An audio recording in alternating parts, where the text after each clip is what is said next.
오늘 주실 하나님 말씀 크게 받는 마음으로 자리에서 일어서시겠습니다. 요한복음 1장 16절에서 17절 2절 말씀입니다. 우리 한 목소리로 받들어 읽도록 하겠습니다. 시작. 우리가 다 그의 충만한 데서 받으니 은혜 위에 은혜로라. 율법은 모세로 말미암아 주어진 것이요 은혜와 진리는 예수 그리스도로 말미암아 온 것이라. 아멘. 찬양하겠습니다. 오늘은 우리가 받고 있는 이 은혜에 대해서 조금 더 깊이 생각하려고 합니다. 지난주에 제가 은혜라는 단어를 설명하기를 아무것도 부끄러워하지 않아도 되고 아무것도 두려워하지 않아도 되고 아무것도 증명할 필요가 없는 사랑이 은혜라고 설명을 드렸습니다. 그리고 아마 이 자리에 있는 여러분 모두는 하나님의 일반 은총 가운데 여러분들에게 은혜를 보여줄 근사치로서 선택된 부모님을 통해서 여러분들의 갓난 아기 시절에 이런 사랑을 받고 있었을 것이 틀림없습니다. 여러분 어릴 때 근가했을 때마다 부끄러움을 느끼지 않았을 것이고요. 부모님이 뭔가 맛있는 음식 좋은 거 줄 때마다 고아원에 넘기는 거 아니야 그렇게 염려하지 않았을 것이고요. 그게 좀 지속됐다고 해서 이제쯤 내가 증명할 때가 되었지 않을까 이렇게 두려워하지 않았을 것입니다. 당연하게 그것을 받았습니다. 그게 은혜입니다. 또 부모님 역시 여러분들이 그 은혜 안에서 행복해하는 모습만 보고도 넉넉히 보상을 받았다라고 생각하는 그런 시절이 있었습니다. 그러니까 오늘이 있지요. 이게 은혜의 개념이라고 설명을 드렸는데요. 하지만 부모님으로부터 받은 이 같은 은혜의 개념은요, 부모님이 우리에게 은혜를 이해하게 하는 디딤돌이 된 만큼 동시에 부모님은 우리에게 은혜의 개념을 오해하게 하는 걸림돌이 되기도 함으로 말미암아 여러분 도움된 것만큼이나 오해하게 만드는 요소도 있습니다. 자녀가 커가면서 부모님은 어쩔 수 없이 죄송합니다만 덜 은혜로운 분이 되고요. 더 계산적인 분이 되기가 쉬운 것이 인간이기 때문에 그렇습니다. 그러니까 우리 하나님도 그런 거 아니야? 나한테 은혜 베푼다고 해놓고는 비슷한 거 아니야? 부모의 이미지가 투영되어질 수 있습니다. 그러나 절대로 잊지 않아야 합니다. 성경은 우리에게 크게 이야기합니다. 야곱의 집이여 이스라엘의 집에 남은 모든 자여 내게 들을지어다. 배에서 태어남으로부터 내게 안겼고 태에서 남으로부터 내게 업힌 너희여 너희가 노년에 이르기까지 내가 그리하겠고 백발이 되기까지 내가 너희를 품을 것이라. 내가 지었은즉 업을 것이요 내가 품고 구하여 내리라 라고 이야기하고는 계속 우리가 하나님을 무언가에 투영해서 비슷하다고 착각하거든요. 하나님 말씀하십니다. 한번 따라하겠습니다. 너희가 나를 누구에 비기며 누구와 짝하며 누구와 비교하여 서로 같다 하겠느냐. 하나님 진짜 부끄러워할 필요도 없고 두려워할 필요도 없고 증명할 필요가 없는 사랑으로 우리를 사랑하시는 참 은혜의 아버지시고 우리는 그 은혜 받고 있는 자녀입니다. 근데 지난주에 설명은 드렸지만 이 은혜 개념은 기독교 신앙에서 너무 중요한 것입니다. 이게 모든 것의 출발이고 모든 것의 기초입니다. 게다가 이 은혜 개념은 다른 종교에 있는 또 비슷한 개념이 있기 때문에 또 여전히 오해되어질 수 있고 오염되어질 수 있기 때문에 좀 더 자세히 정확하게 풍성하게 은혜에 대해서 알 필요가 있어서 오늘은요 설교 제목을 우리가 받은 특별한 은혜라는 제목으로 은혜에 대해서 좀 더 생각해 보는 시간을 가지려고 합니다. 자, 우리가 받은 특별한 은혜는 어떤 은혜일까요? 첫 번째는요, 한번 따라하겠습니다. 은혜 위에 은혜, 지나친 은혜. 요한복음 1장 16절 우리 본문 다시 한번 읽어볼까요? 시작.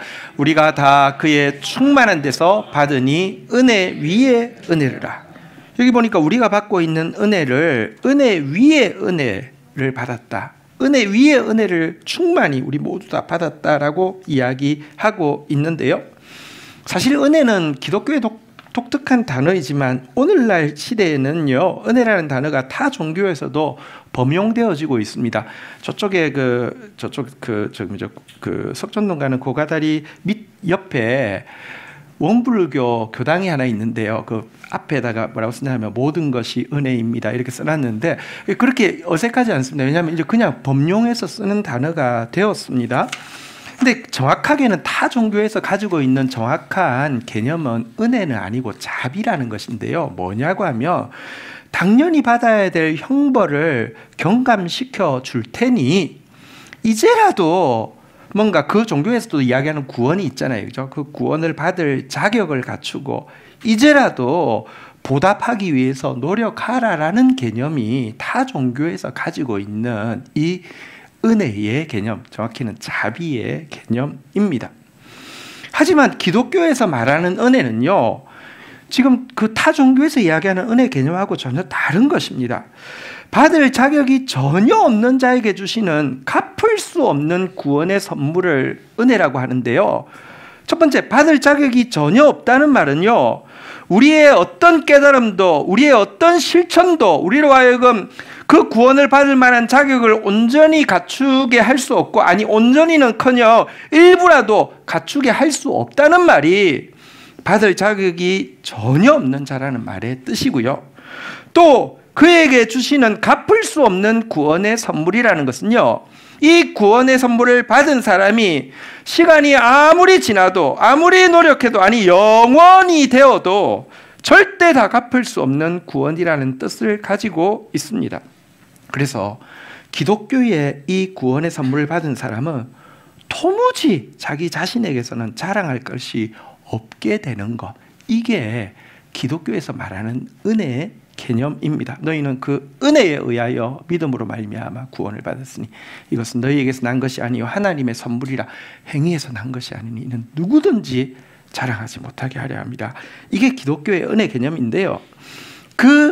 이 기독교의 은혜 개념을 타 종교에도 이제 범용되어지는 은혜와 구별하기 위한 가장 좋은 표현이 저는 여기 나오는, 한번 다시 따르겠습니다. 은혜 위에 은혜.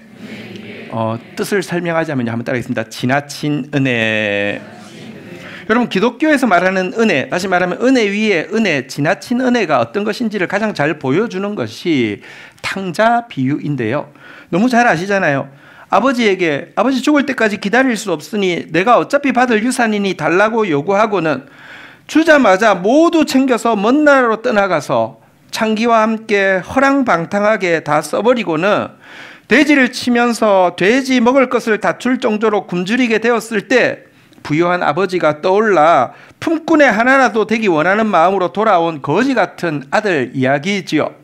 그런데 아버지의 은혜가, 다시 말하면 받을 자격이 전혀 없는 자에게 갚을 수 없는 주시는 갚을 수 없는 구원의 선물이 무엇입니까?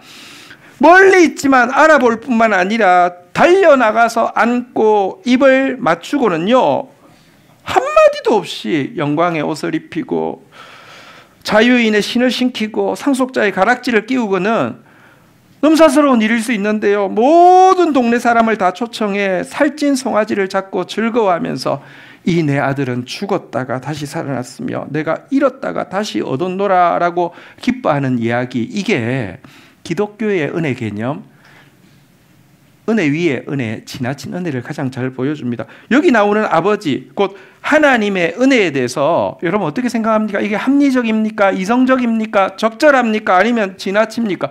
너무 지나치지 않습니까? 이게 얼마나 지나친지는 똑같은 탕자 비유인데 불교에 나오는 탕자 비유와 비교해보면 확연히 그 차이를 알 수 있습니다. 불교에도 탕자 비유가 있습니다.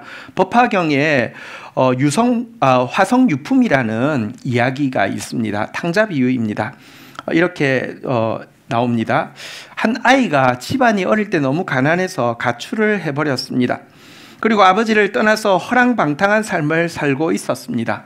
그런데 가출 이후에 집에 운세가 풀려서 아버지는 거대한 부자가 되었습니다.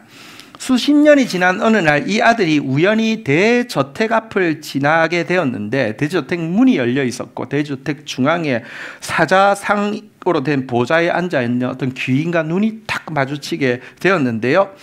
이 귀인은 처음 보자마자 자기 아들임을 알아차렸고 마음에 기쁨이 넘쳤지만 이 아들은요, 그 귀인의 눈빛을 보자마자 뭔가 알지 못하는 두려움과 외경심이 느껴져서 황급히 그 자리에서 다름질을 하게 되었습니다. 그래서 아버지는 곁에서 시종 들고 있던 사람을 황급히 보내어서 그를 데려오라고 했고, 그 사람이 잡으러 가니까 더 열심히 도망가다가 잡혀서 그 귀인 앞에 왔을 때는요, 너무 두려운 마음에 기절을 하게 되었습니다. 이때 아버지는 찬 물을 가져와서 그 아이의 얼굴에 뿌리게 하고는 아이가 너무 두려워하니까 별일 아니었다라고 이야기하면서 너를 놓아주마 하고 놓아주게 됩니다. 그리고는 두 사람의 종에게 행색을 초라하게 옷을 입히고는 가서 실은 그 대저택에서 일꾼을 필요로 하는데 똥 치우는 일인데 그 보수도 많이 주고 아마 그 일 때문에 부른 게 아닌가 그런 생각이 있다, 이렇게 이야기하니까 지금 먹고 살아야 되니까 지원을 했다가 똥 치우는 일을 하게 되었습니다. 이렇게 해서 똥 치우는 일을 몇 년간 했냐고 하면 20년을 하게 되었습니다.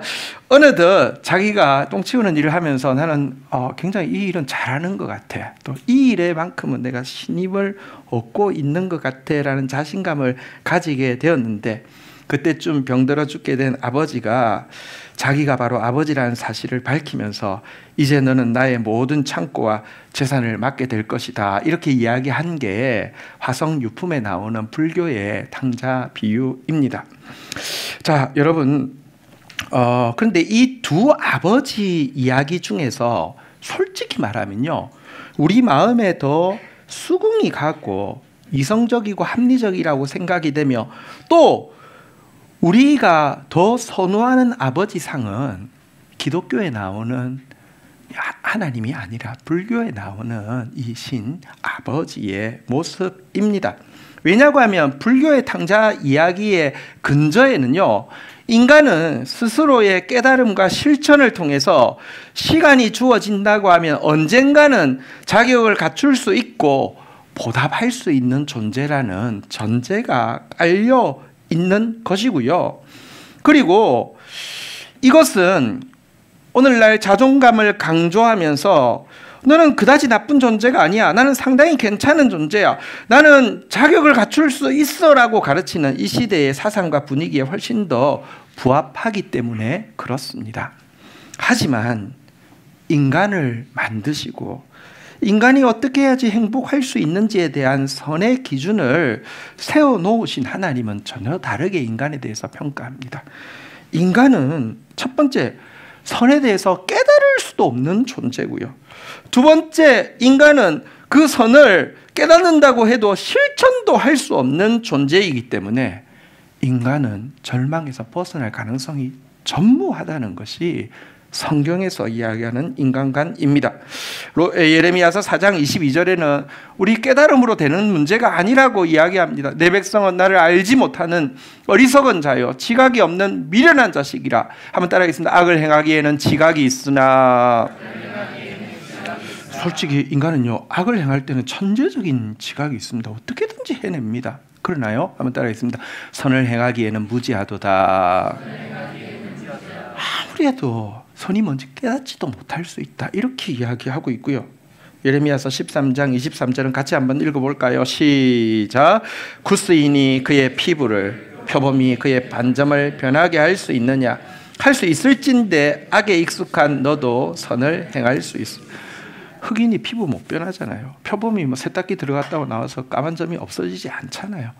우리는 악에 익숙해서 선을 행할 수 없다라고 이야기하고 있습니다. 사실 우리의 범죄는요, 우리와 하나님 사이에 커다란 간격이 생기게 합니다.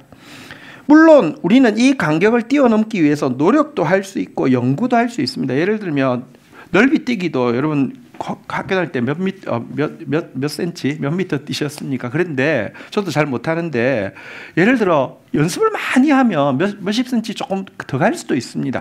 아니면 뭐 넓이 뛰기에 대해서 이론을 가지고 연습을 하면 조금 뭐 한 1미터 더 뛸 수도 있습니다. 하지만 내가 뛸 수 있는 거리가 글쎄요, 뭐 저기 올림픽 챔피언이 뛰면 여기서 저기 우리 최정구 집사님 자리까지 뛸 수 있을지는 모르겠는데요. 우리가 뛸 수 있는 거리가 여기라고 하면 하나님과 우리 사이의 간격은요, 독도에서 하와이까지 뛰어야지 되는 간격이라는 것입니다. 물론 여러분 제가 뛴 거나 저기 올림픽 그 금메달리스트 뛴 거 차이가 있지만 그 차이가 여러분 구원, 다시 말하면 독도에서 하와이까지 뛰어야지 구원받을 수 있는 데서 내가 내세울 수 있는 자격이 됩니까? 내가 신 앞에서 내세울 수 있는 보답이 됩니까? 내가 자랑할 근거가 됩니까? 아니잖아요. 여러분, 그래서 성경은요, 우리에게는 은혜 위에 은혜, 다시 말하면 지나친 은혜가 아니면은 구원이 임할 수 없다라고 이야기하고 있고, 우리는 바로 그 지나친 은혜를 받고 있는 존재라는 것입니다. 그것이 오늘 읽었던 1장 16절의 내용이었습니다. 한번 다시 읽어볼까요? 시작. 우리가 다 그의 충만한 데서 받으니 은혜 위에 은혜를. 우리 옆 사람에게 인사하겠습니다. 당신은 은혜 위에 은혜를 받고 있습니다. 나는 지나친 은혜 없이는 안 되는 사람입니다. 시작. 자, 두 번째는요, 우리가 받고 있는 특별한 은혜는 한번 따라하겠습니다. 진리와 함께하는 은혜, 확실한 은혜. 17절 같이 한번 읽어보도록 하겠습니다. 같이 읽겠습니다. 시작. 율법은 모세로 말미암아 주어진 것이요 은혜와 진리는 예수 그리스도로 말미암아 온 것이니라. 여러분, 우리가 받고 있는 특별한 은혜에 대해서 오늘 요한은요, 은혜와 진리는 예수 그리스도로 말미암아 온 것이다라고 이야기하면서 이 은혜는 진리와 함께 우리에게 주어졌다라고 이야기하고 있는데, 여기서 말하는 진리란 좀 더 비슷한 단어가 한번 따라하겠습니다. 진실. 그리고요, 이게 진실의 원어의 뜻은요, 한번 따라하겠습니다. 사실. 그러니까 은혜가 사실로서 예수 그리스도를 통하여 주어졌다라고 이야기하면서 진리와 함께하는 은혜, 다시 말하면 확실한 은혜라고 이야기하고 있습니다. 다시 설명합니다. 진리의 원어의 뜻은 사실이고요, 이 말은 이미 역사 속에서 구현되었거나 장차 역사 속에서 구현되어질 것을 의미하는 것인데요, 이것이 타 종교에서 말하는 은혜의 개념과 확연히 구별되어지는 지점입니다. 여러분, 타 종교는 사실은 가르침을요, 여기 율법은 모세로 말미암아 주어진 것이라 그랬는데, 여러분 그냥 율법이라는 단어로 타 종교의 가르침을 이야기해도 별반 다르지 않습니다. 타 종교의 가르침도 구약의 가르침과 마찬가지로 무척 많은 종교적 요구를 주고 있고요, 또 얼마나 어디까지 지켜야지 충족될 수 있는지에 대한 한계도 모호한 율법하고 대단히 비슷합니다. 그렇지만 동시에 그 율법 안에 나름대로는 은혜를 느낄 수 있는 은혜로운 요소, 아까 전에 그 불교의 탕자 아버지 같은 그런 요소가 들어있기 때문에 희망을 가지는 것입니다. 예를 들어 불교는 우리가 구원에 이를 수 있다라고 이야기합니다. 불교에서 이야기하는 구원은 해탈해서 극락에 이르는 것이잖아요. 구원에 이를 수 있다라고 이야기합니다. 은혜롭죠. 그러나 인간이 최선의 인간이라고 하면 7번 윤회를 거치면 해탈과 극락에 이를 수 있고요, 보통의 인간들은 몇 번의 윤회를 거치면 된다고 이야기할까요? 100만 번 정도 윤회를 거치면 해탈에 이를 수 있다라고 이야기합니다. 어떤 학자는, 불교학자는 이 100만 번은 너무 적게 잡은 숫자다라고 이야기하면서 10의 60승을 하면 인간은 해탈할 수 있다, 이렇게 이제 이야기를 합니다. 사실 여러분, 불교에서 시간 단위와 관련해서 거대한 시간들이 되게 발달되어 있습니다. 여러분 억급 이런 단어 들어보셨죠? 근데 이게 왜 발달됐냐고 하면, 인간은 자격 갖출 수 있어, 인간은 보답할 수 있어, 인간은 구원받을 수 있어, 인간은 구원에 대해서 자기 공로로 자랑할 수 있어. 근데 그 구멍이 바늘 구멍보다 더 작아. 이걸 설명하기 위해서 큰 시간 개념이 발달한 것입니다. 겁이 얼마인지 아십니까? 직경이 20km가 되는 바위 덩어리가 있습니다. 엄청 크죠. 여기에 100년에 한 번씩 선녀가 내려와서 비단 옷깃을 살짝 스치고 올라갑니다. 근데 결국 이 100년에 한 번씩 스친 것이 이 20km짜리 직경의 바위를 닳아 없어지게 하는 시간이 1겁입니다. 이거를 억만 번 하면 억급의 세월이 되는 거고요. 억급도 구원받기에, 다시 말하면 해탈하고 극락에 들어가기에는 부족하다고 하기 때문에 나온 단어가 무량겁입니다. 무량겁 알겠죠? 한이 없습니다. 이걸로도 부족할 것 같아서 나온 단어가 아승기겁입니다. 아승기겁이는 이게 그래도 이제 무량이라도 할 어떤 잴 수 없다라는 양이 있는데, 아승기겁이라는 것은 불가사의에서 그 단위 자체를 모른다, 뭐 이런 개념입니다. 그런데 여러분, 어쨌든 은혜가 있기 때문에 이거 이렇게 따르고 있는데요. 하지만 여러분, 아무리 은혜가 있다 할지라도 구원의 가능성이 있어, 그것이 객관적으로 확인할 수 있는 사실이 아니라며, 그것에 대한 과거에 대한 사례가 없고 미래에 대해서 그래도 언젠가는, 언제가 되면 이런 일을 통해서 이렇게 된다라는 정확한 미래가 없다고 하면 이것은 공허한 아이디어지 은혜가 아닙니다. 공허한 위로에 지나지 않습니다.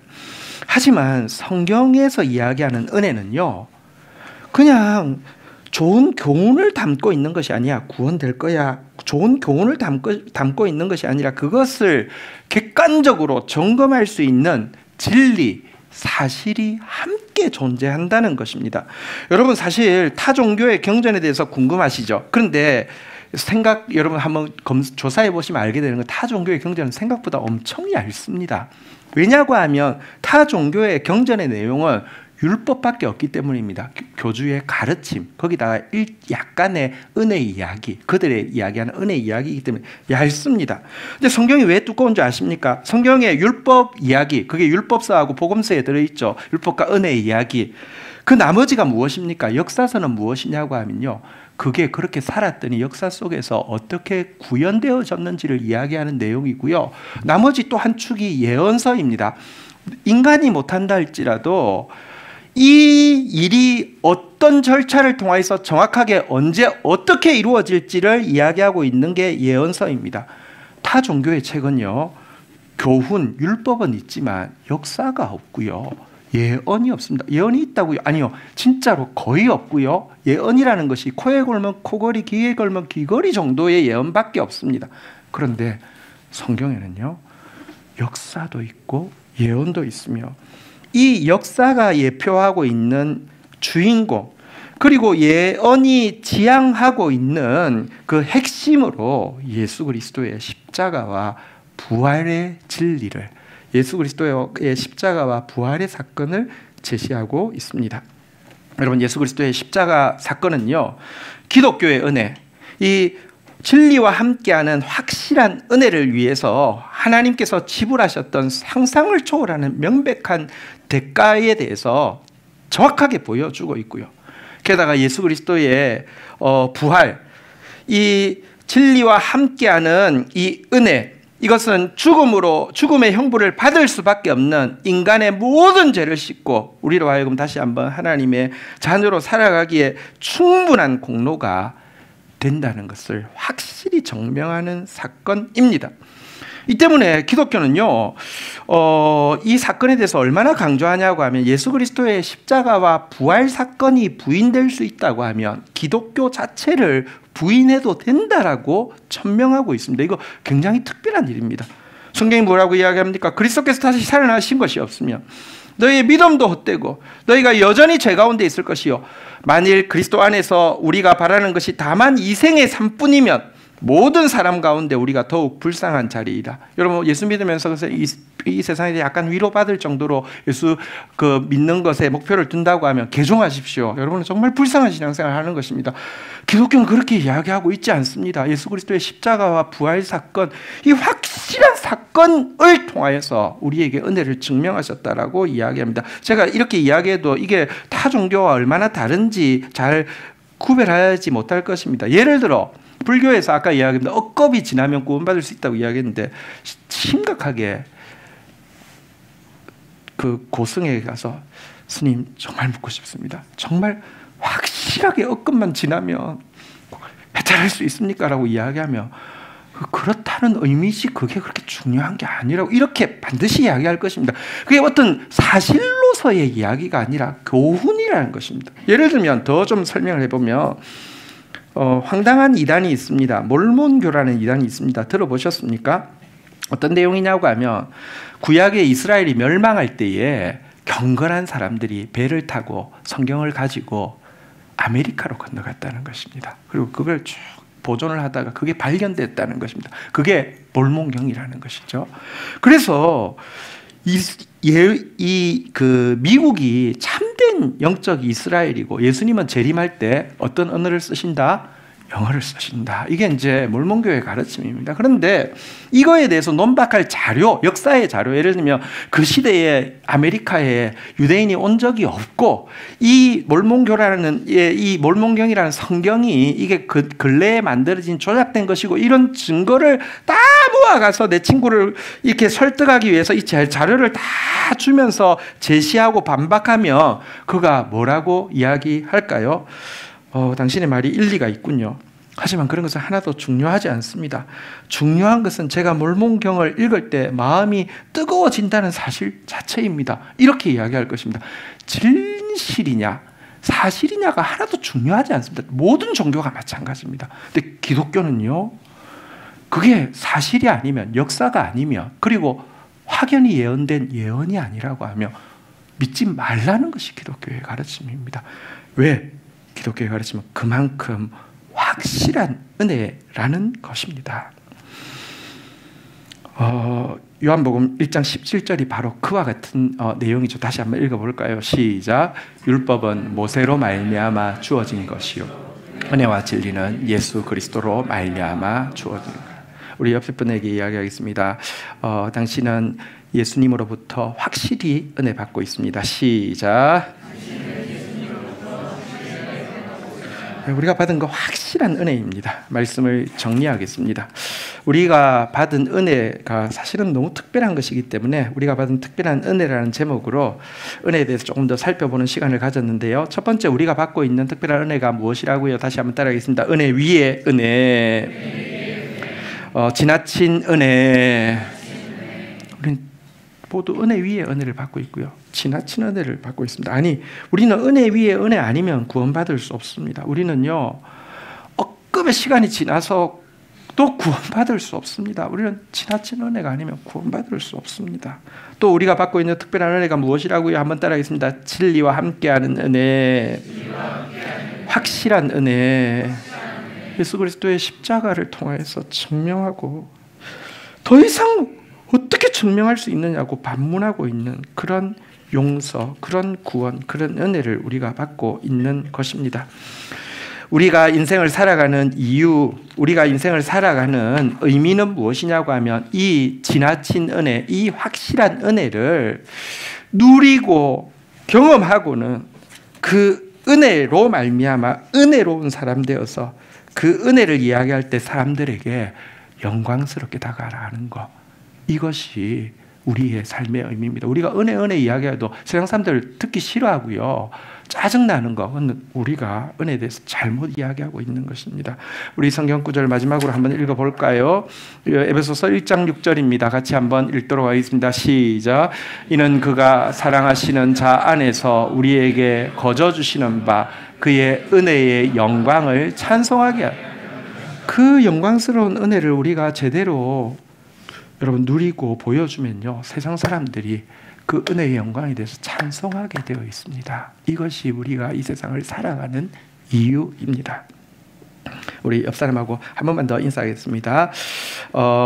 저는 지나친 은혜를 받고 있습니다. 당신은 확실한 은혜를 받고 있습니다. 은혜의 영광을 찬송하게 합시다. 자리에서 일어서시겠습니다. 같이 한번 찬양하며 주님 앞에 나가도록 하겠습니다.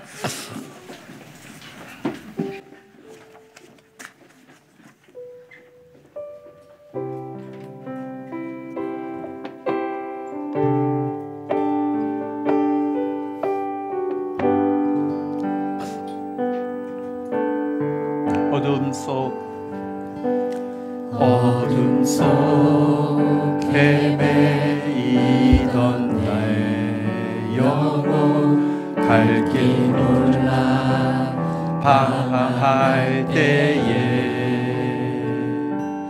주의 십자가 영광의 그 빛이 나를 향해 비추어 주셨네. 주홍빛보다 더 붉은 내 죄 그리스도의 피로 씻기어 완전한 사랑 주님의 은혜로 새 생명 주께 얻었네. 아멘. 은혜 아니면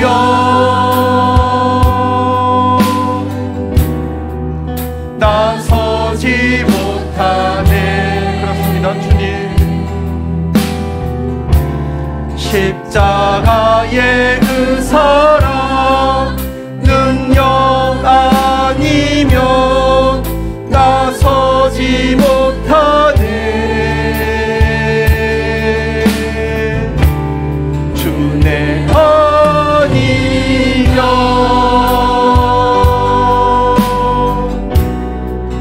나서지 못하네.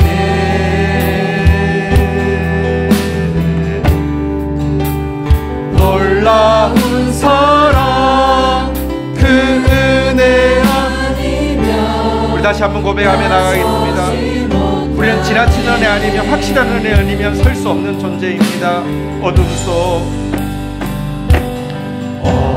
속에 매이던 내 영혼 갈 길 몰라 방황할 때에 주의 십자가 영광의 그 빛이 그 은혜의 영광 할렐루야 주셨네.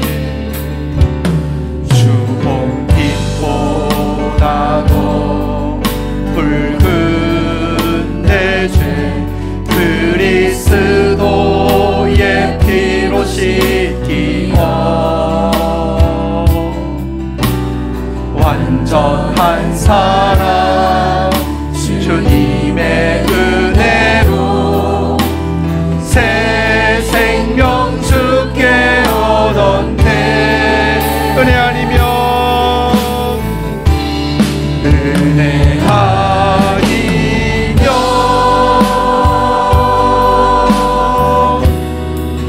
나서지 못하네. 십자가의 그 사랑 능력 아니면 나서지 못하네. 은혜 아니면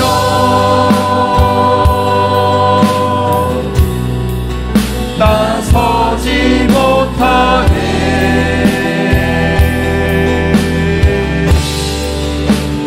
놀라운 사랑 그 은혜 아니면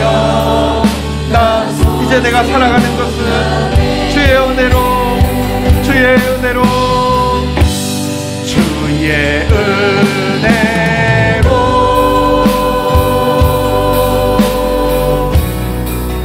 나 살아가리라.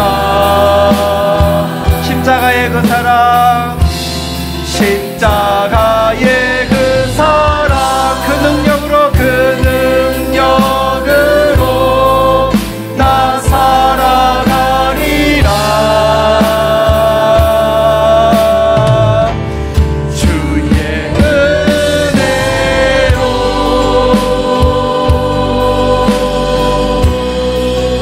나 살아가리라. 놀라운 사랑